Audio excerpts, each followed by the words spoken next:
એટલે મેં કીધું વોટ્સઅપ યુનિવર્સિટી કરતાં અમારું એક સેલ જબરજસ્ત છે, એ સેલ જબરજસ્ત પાવરફુલ છે.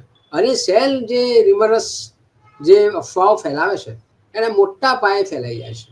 અને પછી ત્યાં સત્તા પલટો કેમ થયો અને કોના માટે થયો અને શું કામ થયું એ હવે આપણા જયનારાયણ વ્યાસ યુટ્યુબ ચેનલના દર્શકો બરાબર સમજે છે કે સત્તા પલટો કેમ થયો, કોની ડીપ સ્ટેટ હતું ત્યાં, અને ડીપ સ્ટેટ થયા પછી જે થયું પ્રક્રિયા, તો એની પ્રતિક્રિયા શું ભારતમાં જોવા મળી એ આપણે સમજીશું. એટલે એમાં મારે બહુ એમાં વિશ્લેષણ કે વિવેચન કરવાની જરૂર નથી, એ બહુ સ્વયં સ્પષ્ટ છે, સેલ્ફ એક્સપ્લેનેટરી છે.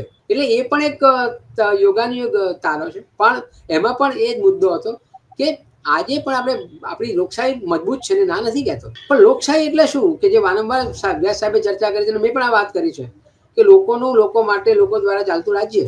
એટલે આપણા ત્યાં પેલું 5 વર્ષે વાદળી કલરનું ટપ્પું આપવા જઈએ છીએ અને એને આધારે સરકાર ચૂંટાય અને એને આધારે સંસદમાં નિર્ણય થાય અને માન્ય હોય છે બધાને. એમાં સુપ્રીમ કોર્ટ પણ નથી આડી આવતી.